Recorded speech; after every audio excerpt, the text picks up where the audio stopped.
Olá! Iniciamos mais uma semana com um tema tão gostoso. Meninas, eu devo confessar que nessa temporada nós estamos no quarto episódio e este, até então, é o meu episódio predileto. Nádima, por que será, Nádima? Do que a gente vai Ah, falar que eu gosto tanto, Nádima? vamos falar de graça, a graça de Deus, que é um amor assim, sem limites. Por isso que já estamos com o coração aquecidos aqui. É verdade. Dé, tudo bem? Tudo bem, graças a Deus. É muito bom, né? Falar as revelações que Deus nos deixa, né? É gostoso, eu sou suspeita, porque eu sempre falo que é gostoso, que é leve, que eu gosto, que eu aprendo e assim vai. É isso mesmo.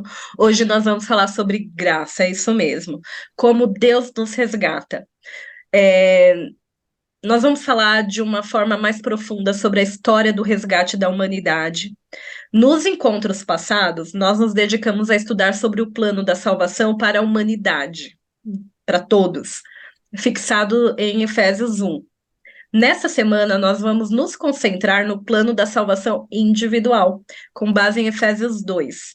Vamos falar sobre o plano infinito da graça para nos resgatar e também sobre o limite dela. Vamos entender como que esse antagonismo aí, que ela pode ser infinita e ao mesmo tempo ela pode ter limites. Será que a gente tem algum papel no plano da salvação? Hum, Assunto bom demais, assunto que eu gosto demais. E eu vou começar lendo um versículo que está em Efésios 2, 4 e 5, que só por este versículo, meninas, eu não sei vocês o que vocês acharam, mas só esse versículo já era uma lição para o trimestre inteiro. Olha só. Mas Deus, sendo rico em misericórdia, por causa do seu grande amor, com quem nos amou, e estando nós mortos em nossas transgressões, nos deu vida juntamente com Cristo. Pela graça, nós somos salvos. Este texto é demais. Amo esse texto. E pensando nisso, vamos falar sobre isso. Vamos começar orando a Deus para que Ele derrame mais uma vez a sua infinita graça sobre nós. Amém? Senhor Deus e Pai Celestial, graças te damos, Senhor, por tudo que Tu és em nossas vidas, por tudo que Tu faz e por tudo que Tu ainda irá fazer. Não porque merecemos, não, mas é porque a Tua graça infinita sobre nós tem nos alcançado. Pai, usa nossas vidas para que de alguma forma a gente possa transmitir a Tua palavra. E, Senhor, a começar em nós, que esse entendimento nos alcance. É o que eu te peço em nome do teu filho amado Jesus. Amém. Débora, vamos começar batendo um papo com você, Dé? Bora lá. Já liga o seu microfone. Dé, me fala uma coisa. Vamos pensar em introduzir aí o assunto sobre essa questão dos mortos enganados por Satanás, o que é estar morto, porque olha só o que eu li aqui, ó. Que nos amou, estando nós mortos em nossas transgressões, nos deu vida. O que é morte tendo vida? Parece algo meio estranho. O que é estar morto mesmo em vida? Deu para entender o que eu te perguntei? Ou é um assunto tão estranho que até nem consegui te perguntar? Tá, mas deu para entender. É que é que Paulo ele está dizendo assim sobre essa questão de estar morto, mesmo em vida, é uma questão de uma morte espiritual. Quando ele fala sobre isso, ele está falando sobre a condição espiritual. Eu vou falar nossa, tá? Sobre a nossa condição espiritual. Porque quando a gente está separado de Deus, a gente não tem vida. Porque Deus é a fonte da vida, né? Cristo é a vida. Então, se a gente está longe dele, nós estamos longe da vida. Nós estamos mortos espiritualmente. E aí isso é algo assim tenebroso de a gente até pensar. É até um alerta, né? Será que eu estou morta espiritualmente? Uma coisa assim para a gente pensar um pouquinho. E quando falar morto espiritualmente, significa estarmos distante do plano que Deus tem para nós, distante do Senhor. Na semana passada nós até conversamos sobre a questão de relacionamento, né? que a oração de Paulo para os Efésios era para que eles tivessem esse entendimento da questão do Espírito Santo, da necessidade que eles tinham de compreender o caráter e quem era Jesus. E aí hoje nós estamos dando essa continuidade mesmo, porque se eu não entendo o caráter de Cristo, eu não sei quem é realmente Cristo para mim, eu não vou estar perto dele, e aí eu tenho toda essa questão espiritual, da morte espiritual. Odé, e o que isso tem a ver com a questão do grande conflito? O que Paulo quis nos mostrar que hoje em dia, no ano de 2023, a gente ainda também está sujeito a essas intervenções de forças externas que nos traz Uhum. um grande conflito. O que que é isso? Para quem nunca ouviu falar nessa expressão grande conflito, o que seria, Dé? Então, Satanás, ele ele é um inimigo de Deus. Em contrapartida, ele também é nosso inimigo. E ele está ali disposto a nos distanciarmos do Senhor, nos distanciarmos de Deus. Vou tentar falar de uma forma assim bem resumida um pouquinho sobre essa questão do grande conflito. Satanás, ele quer se vingar, né, de Cristo. Ele quer que Cristo sofra. Se eu sou mãe, eu tenho uma filha. Você quer ver eu triste, magoada, é você fazer algo com a minha filha para que ela fique triste e magoada. Mexe comigo, mas não mexe com a minha filha. E é assim com Deus. Querem falar? E é assim com Deus. Satanás, ele sabe que se ele mexer comigo, que sou filha de Deus, que tem um valor tremendo para o Senhor, ele sabe que ele vai estar afetando a Cristo. Então, nós estamos no meio desta guerra espiritual. Esse é o grande conflito, porque Satanás, ele quer a nossa perdição. Cristo, do outro lado, ele quer a nossa salvação, ele quer a nossa felicidade. Então, entra em conflito esses dois desejos que são completamente opostos. Então, Satanás ele vai estar o tempo todo colocando coisas para que eu me afaste de Deus. E aí, automaticamente, eu me afastando de Deus, como nós acabamos de ver, eu estarei morta espiritualmente. Odé, vou continuar ainda fazendo umas perguntas aí para você, porque você deixou muitos pontos assim para a gente pensar. Quando você fala no grande conflito, nessa briga que há entre Deus e o inimigo e nós no centro dessa briga, né? Como que a gente pode contribuir para esse grande conflito? Será que os nossos desejos, as nossas vontades, as nossas ações, as nossas escolhas, elas acabam contribuindo para esse grande conflito? Porque às vezes nós nos iludimos com essas nossas escolhas, às vezes não é nem algo consciente. Como que funciona isso, Dé? Bom, Paulo, ele mostra ali, ele fala um pouquinho sobre a questão de nós realmente nos iludirmos, né, com as nossas escolhas. No nosso guia de estudos não fala sobre isso especificamente, mas a gente vai ver lá que uma vez Davi ele fala assim, olha, o coração do homem é enganoso. A gente não sabe o que é bom para nós. A gente não sabe, porque nós estamos corrompidos com o pecado. Então, às vezes, nós somos iludidos com o pecado. A gente acha. O pecado, ele é exatamente aquela frase, aquele ditado que fala: por fora, bela viola, por dentro, pão bolorento. O pecado é exatamente isso. Você acha que é legal, mas não é. E ali ele fala também para os Efésios, né? Ele está o tempo todo recordando os erros dos Efésios. E às vezes a gente acha que ele está falando aquilo porque ele está jogando na cara. Ah, porque ele está querendo dizer, não, eu sou melhor, vocês são. Não, não é de jeito nenhum. Ele quer o tempo todo mostrar e lembrar os Efésios quem eles eram, o que eles faziam, para que eles não voltem a praticar aquilo. Porque nós somos levados por Satanás, por conta desse grande conflito, desta guerra, ao tempo todo a voltarmos à vida anterior, a fazer o que a gente queria fazer. e aí a gente tem que estar buscando. Pode falar. Odé, é muito legal isso que você falou, porque uma vez eu ouvi assim. Ah, Paulo se achava. E eu ouvi de um adolescente que eu dava aula. Ele falava assim: Paulo se achava. Essa história de seja meus imitadores, como eu sou de Cristo. Eu imagino Paulo, aquele cara arrogante, colocava o dedo no nariz das pessoas, um adolescente falando: Ah, você faz isso, você fala aquilo, tal. A Bíblia fala que os nossos pecados Deus não se lembra mais e joga no mar do esquecimento. Quem Paulo achava que era? E aí, uma outra pessoa, uma outra adolescente pegou e falou assim. A Bíblia fala, olha só isso, gente, quanto ensinamento. A Bíblia fala que Deus esquece os nossos pecados, mas ele deixa os nossos pecados bem na nossa mente para a gente não repetir. E se a gente esquecer, ele coloca outra pessoa. Neste momento foi Paulo. E você trouxe isso e é verdade. Porque ao estudar o tema dessa semana, lendo aí o livro de Efésios, fala, meu, por que que Paulo repetia? A semana passada, nós comentamos, a Nádima comentou, que Paulo repetia muitas vezes a questão da oração, da necessidade da oração.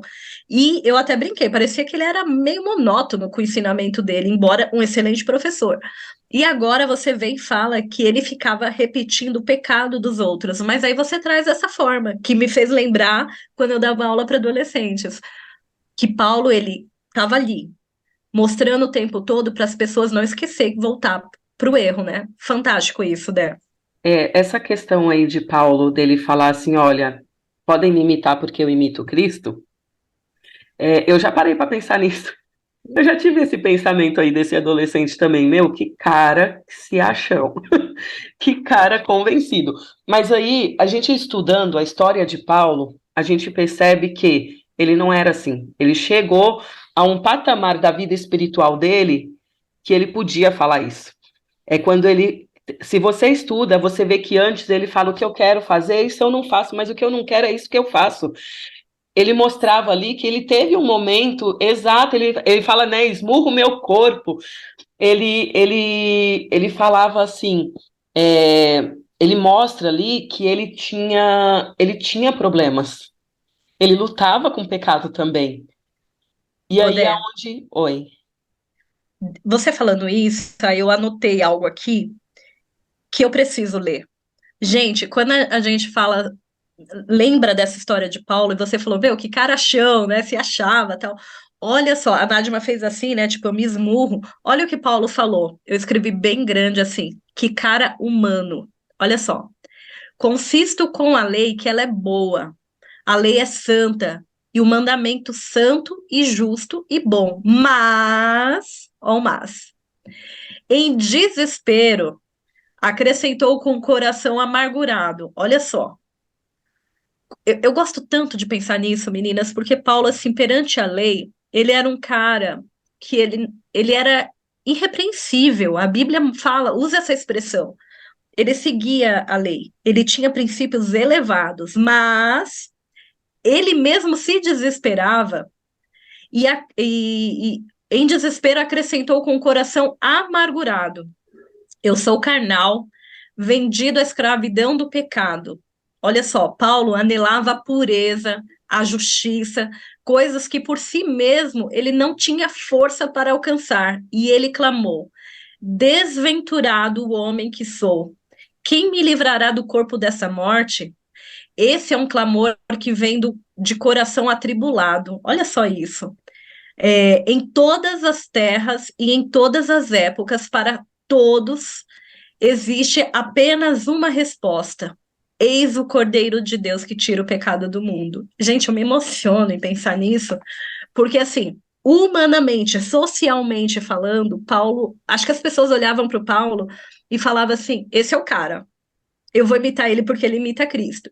Só que ele se reconhecia, ele falava, por mim mesmo, eu posso ser o mais letrado, eu posso conhecer todas as doutrinas, os mandamentos, tudo, tudo, absolutamente tudo.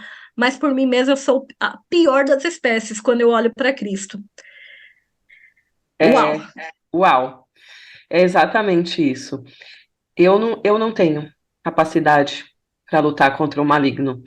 Tem uma música que fala, né? Eu não tenho capacidade nem que é do Fernando Iglesias. Ele fala, eu não tenho forças nem para lutar com quem já perdeu. Eu não tenho forças para lutar. E eu só vou conseguir em Cristo Jesus e pela misericórdia dele. Porque nós, por nós mesmos, nós não conseguimos, nós temos uma natureza pecaminosa, como ele fala aqui, né? Nós somos, por natureza, filhos da ira. Eu achei isso tão pesado. E é isso mesmo. Satanás, ele está irado. Ele está irado. E ele está disposto a fazer o que for, porque ele não tem mais nada a perder. Ele não tem. Ele está disposto a fazer o que for para que a gente perca a nossa salvação. É isso que ele quer. Que a É, gente não tenha acesso a essa graça. e você foi muito fiel quando falou assim, ah, ele não tem mais nada a perder, mas ele quer que nós percamos, né? Exato, porque nós temos o que perder. Ele É, não. Se eu der ouvidos a ele e seguir o meu coração e eu não ressuscitar, que aí é outro assunto que a gente vai falar, não ressuscitar para a vida em Cristo, eu vou me perder. E eu vou ter o que perder. é Satanás não. verdade. Ô Nádima, eu vou te fazer uma pergunta que, na verdade, ela é um complemento da semana passada, que você falou. Só que foi um assunto tão gostoso que eu quero voltar nisso. Olha só, Paulo, ele partiu de uma descrição do passado dos seus ouvintes, né, das pessoas que ouviam ele, para uma triste descrição, na verdade, né? Que ele era aquele cara que colocava ali a mão e falava os erros das pessoas, mas aí ele traz para uma nova realidade, cheia de esperança, cheia de graça, cheia de amor, como você gosta de falar. Como eles, os ouvintes de Paulo, e nós participamos da ressurreição, da ascensão e da exaltação de Cristo. Porque, veja, é muito maluco isso, né? Quando a gente lembra, assim, ó, no passado, tudo que as pessoas fizeram de errado, nós, né? Mas vamos pensar naquele povo lá. Tudo que eles fizeram de errado, e de repente Paulo chega e fala assim: ó, vocês são tudo isso, vocês fizeram tudo isso, vocês pecaram com tudo isso, mas vocês vão reinar com Cristo, vocês vão ser exaltados com Cristo. Que doideira, Nádima. É incrível como a gente consegue ver, e eu quero voltar lá no antes do pecado, tá? Quando Deus planejou a criação, já Jesus levantou o dedinho e falou assim, ó, se der ruim, vou usar os termos, né? Eu vou e morro. Quando que começou a graça, Esther? E pergunta capciosa, como diz um apresentador aí da TV Novo Tempo. Por que capciosa?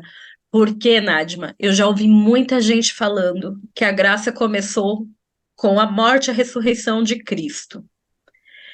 Mas eu tenho comigo que a graça, ela existe desde sempre. Eu tô errada? Não. Porque é Não. isso, a graça é amor. Foi um planejamento para nos resgatar. Então, quando eu chego nisso e que eu vejo tudo isso, e Paulo, ele vai colocando agora a gente dentro daqueles pontos que Jesus passou.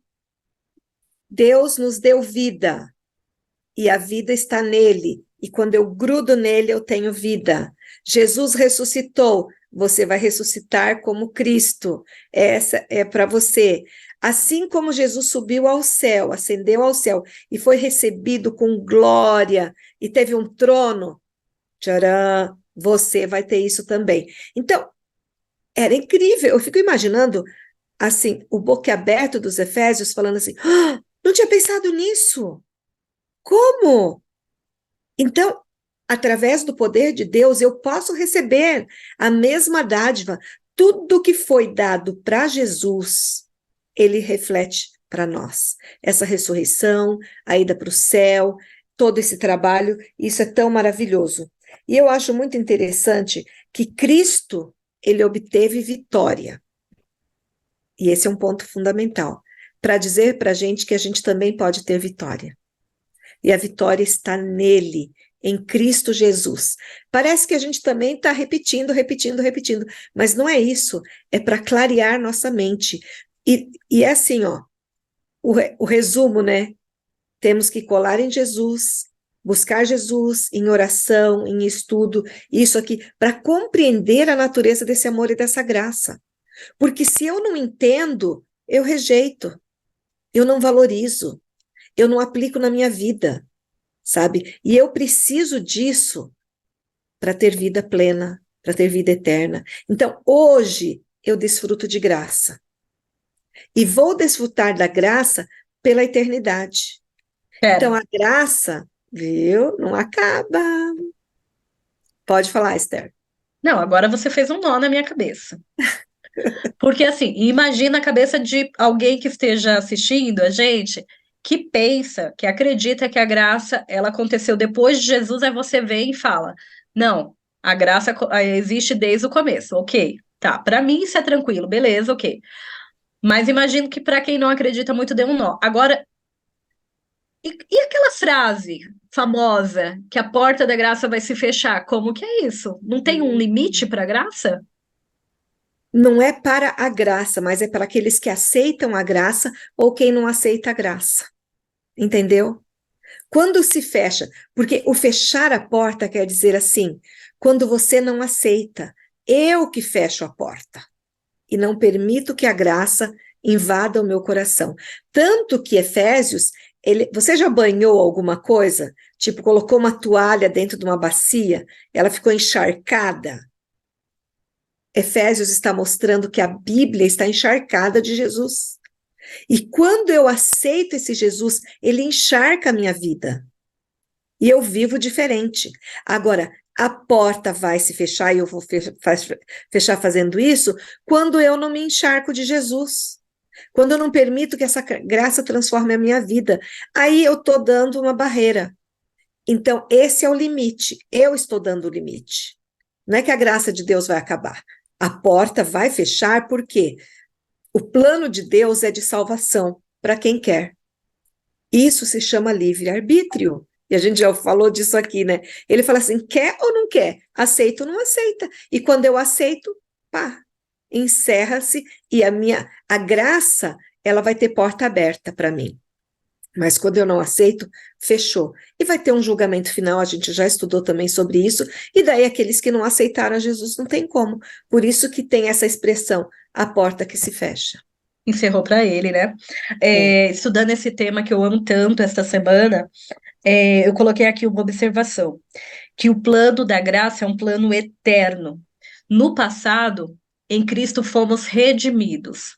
No futuro, seremos participantes da ressurreição, exaltação e ascensão de Jesus. Essa é a abundante e a infinita graça para quem aceita, né, o Nadima? Não Isso é para mesmo. qualquer um, não, é para quem quiser. É.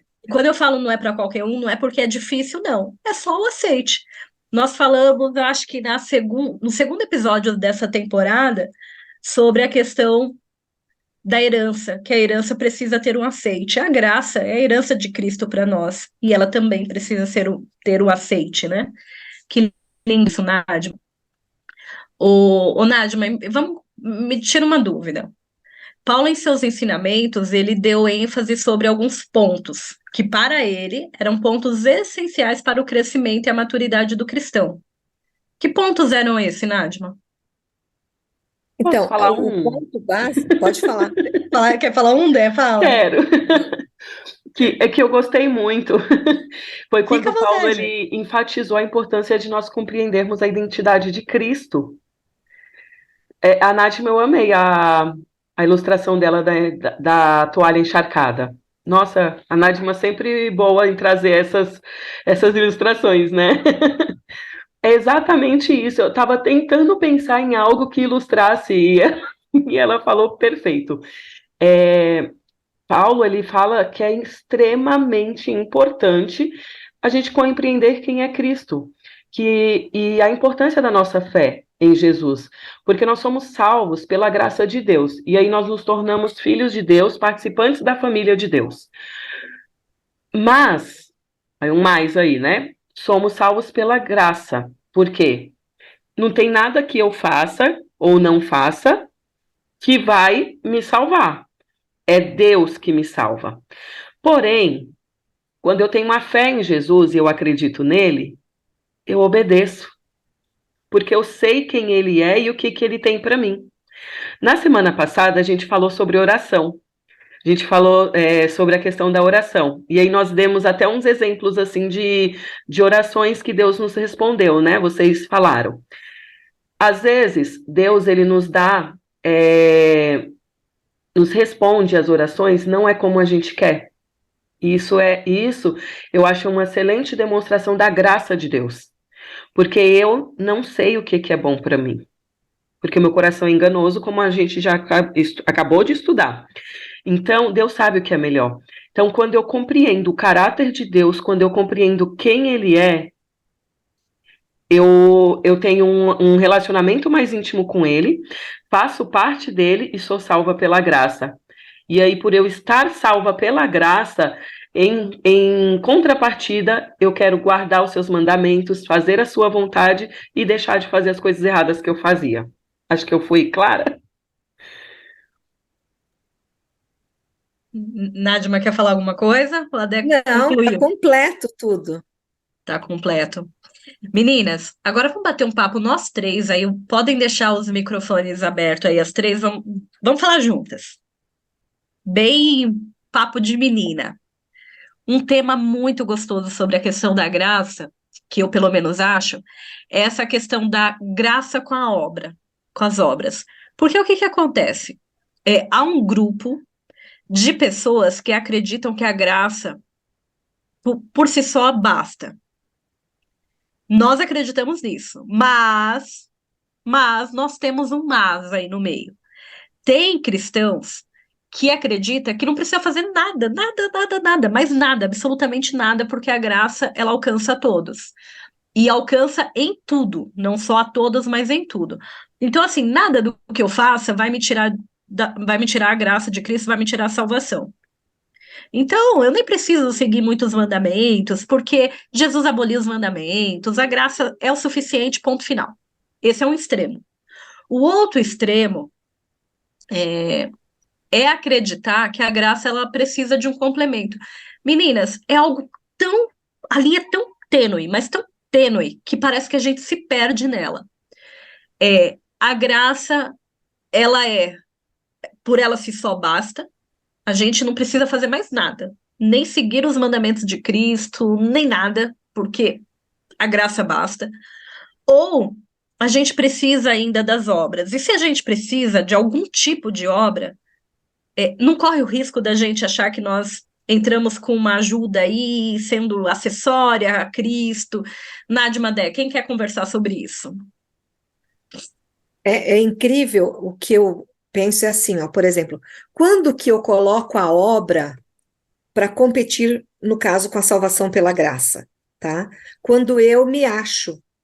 Por exemplo, passou uma pessoa, ela está precisando de ajuda, então eu dei. Mas eu dei, tipo assim, tá vendo? Ó, olha para mim, eu tô bonzinho. Marca um pontinho aí, ó, É. Jesus. Então, isso não é mérito. Agora, a graça, ela transforma a minha vida. E ela me dá tanto que em reconhecimento eu faço algumas coisas, tá? Vamos usar o casalzinho. Tá casado e ele fala assim, ó, já te falei que eu te amo, não preciso falar mais. Eu já escutei isso, né? Fala assim, o dia que eu te desamar, né, se existe isso, eu te aviso também. E não faz mais nada para aumentar. Sendo que o amor, a gente pensa assim, né? É uma plantinha que você vai regando cada dia com carinho, com amor, sabe? Então, essas coisas é que são as ações, mas não é a ação que gera o amor, sabe? Então, o amor já está presente, eu só vou cultivar. Então, os dois lados que a Esther mostrou são perigosíssimos.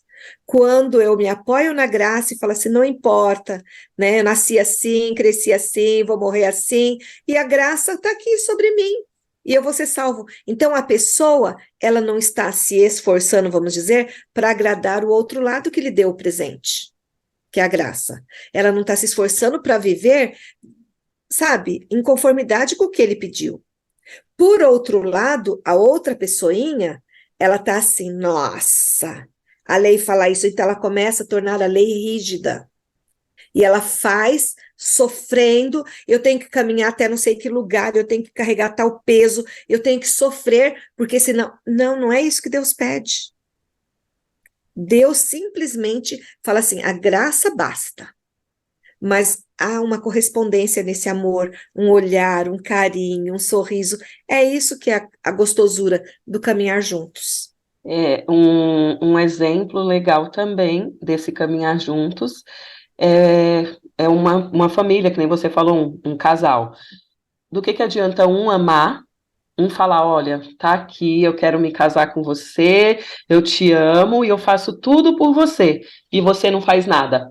Eu só aceito, legal, valeu, e não faço nada. Entra nisso.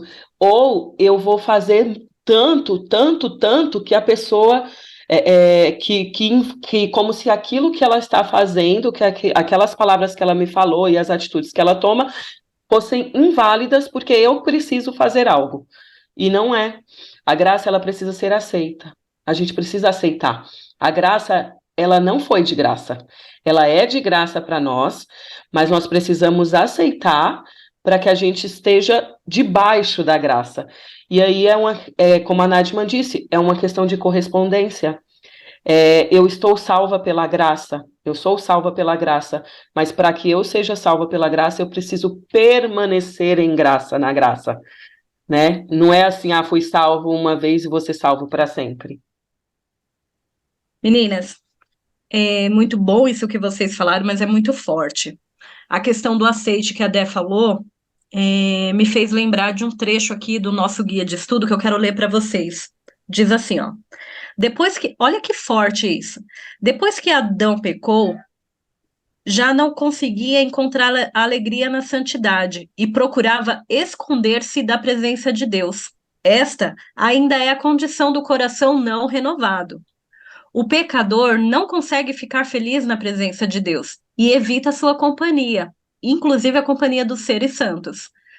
Se lhe fosse permitido entrar no céu, nem lá haveria felicidade para o pecador. Nossa, que forte. Para ele, o pecador, o céu seria um lugar de tortura e desejaria esconder-se daquele que ali é luz e fonte de toda alegria. Não há um decreto arbitrário de Deus que exclui os ímpios do céu. Eles ficam do lado de fora por se sentirem inadequados na companhia dos santos. Para eles, a glória de Deus seria um fogo consumidor. Gente, que forte. Eu acho que vale a gente encerrar o nosso bate-papo com esse pensamento. Que lado que nós estamos? É algo tão fácil, é algo tão fácil. Eu não me canso de repetir aquele pensamento que diz que quando eu olho para Cristo, não, quando eu olho para mim, eu não vejo como me salvar, mas quando eu olho para Cristo, eu não vejo como me perder. Não tem, mas eu repito, a pessoa tem que querer muito se perder para perder essa graça salvadora. E algo tão simples, é o que a Dé acabou de falar, é só não aceitar.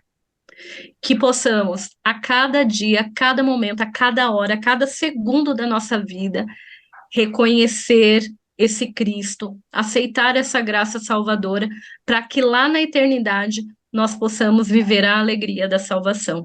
Amém? Amém. Que a gente possa sentir, né, sermos encharcadas com Cristo. Na graça de Cristo. Amém, amém, amém. Nádia, uma senhora para encerrar?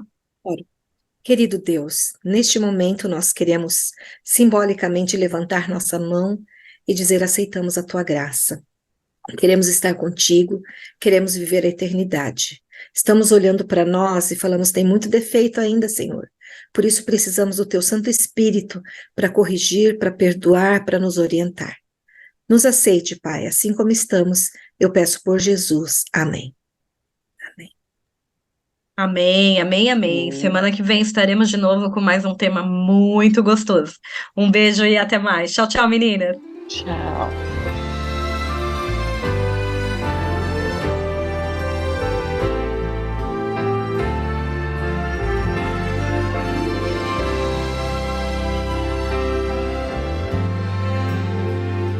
Se as ondas vida, destruir